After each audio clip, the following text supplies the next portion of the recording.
Ça n'a rien à voir, je veux dire, pour porter préjudice à ma carrière, ça, absolument pas, vous voyez.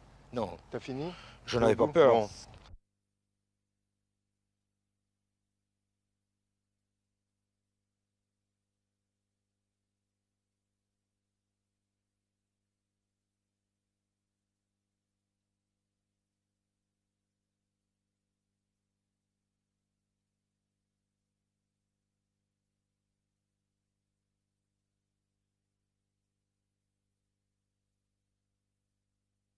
Je venais d'une ferme voisine là, et j'étais en mobilette. J'ai vu un gros engin, ça m'a paru bizarre, vous voyez. Un gros engin, la forme de deux tracteurs jumelés, dans le sens long, quoi, éclairé par 4 feux, très, très, très puissants, qui m'ont permis de voir, d'identifier un gros engin, quoi, que je ne peux pas. C'est le même que vous avez revu le jeudi? Exactement, oui, mais un peu plus haut, vous voyez, à 300 mètres environ.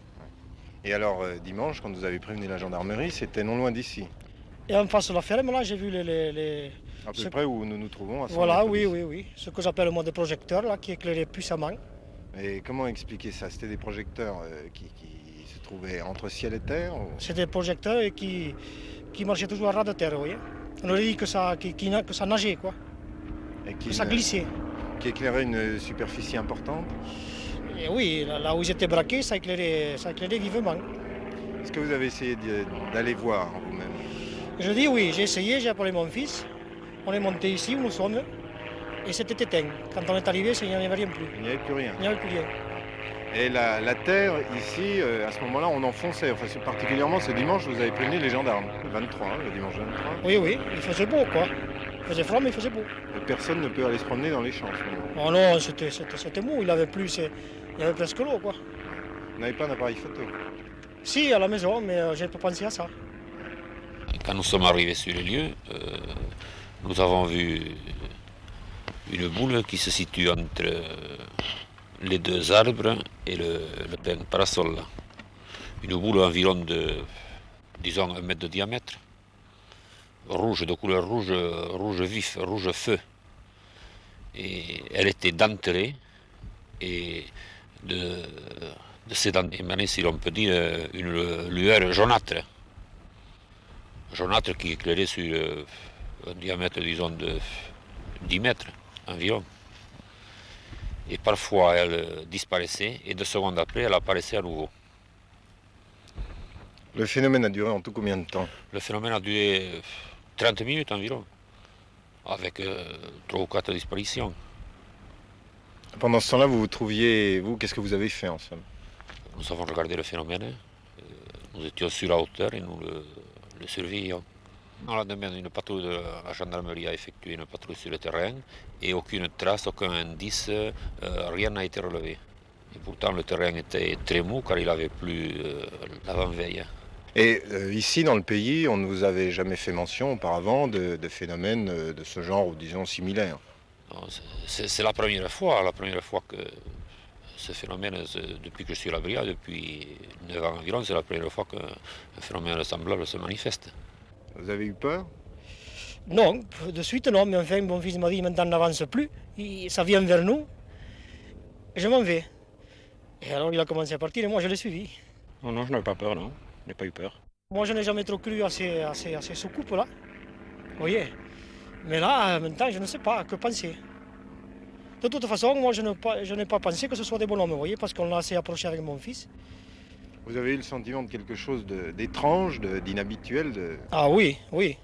Bon, commandant, étant donné que la gendarmerie a constaté quelque chose dans cette affaire, on peut penser que l'enquête va être faite sérieusement. D'abord, est-ce que consécutivement à ce phénomène, il y a eu des effets que l'on dit secondaires? Bien, à notre connaissance, non. Dès les premiers temps, dans les premières heures du jour, nous avons déployé sur le terrain des renforts de gendarmerie provenant de nos gendarmes auxiliaires de Carcassonne, des brigades alentours, et nous n'avons rien trouvé, aucune trace de quelque nature que ce soit au sol. Et il y a quand même un phénomène à rappeler, c'est que le sol est particulièrement détrempé, il a plus 2 jours. Pratiquement, il est difficile de penser qu'on ait pu se déplacer ou se poser sur le territoire sans laisser de traces. La protection civile du département a mis à notre disposition les détecteurs de radioactivité négatifs. Les contrôles que nous avons faits sur nos émissions radio qui correspondaient aux heures de veille de nos réseaux n'ont rien donné de patent. L'EDF n'a rien signalé. Aucun phénomène périphérique, comme vous les appelez, à notre connaissance. Bien. Alors, ceci, c'est ce que vous avez fait pour le moment. Est-ce que vous continuez à observer, à enquêter? Bien évidemment, nous essayons d'abord de provoquer l'afflux des témoignages parce que peut-être phénomène OVNI, je n'en sais rien, nous ne savons absolument rien, peut-être canular, donc il faut être très circonspect et nous le sommes. C'est pour ça que nous mettons le maximum d'atouts de notre côté et que nous faisons appel d'ailleurs à tous les témoins de la chose, tous ceux qui pourraient nous dire quelque chose. Dans cette région du département, les gens sont assez discrets. Notre témoin principal, vous voyez, nous a alerté qu'à la troisième apparition, c'est quand même assez curieux. Nous ne savons que dire. Vous avez quand même émis des hypothèses que ensuite vous comptez rayer au fur et à mesure de vos investigations. Vous avez dit ça pourrait être des plaisantins ou ça vous Vous savez, pensez pas? un commandant de gendarmerie n'émet pas d'hypothèses. C'est le citoyen qui met les hypothèses. Alors si vous voulez les connaître, c'est pas en tant que commandant de gendarmerie. En tant que commandant de gendarmerie, je mène une enquête avec des éléments et des critères. En tant que citoyen, évidemment, j'ai des hypothèses comme tout le monde, comme vous.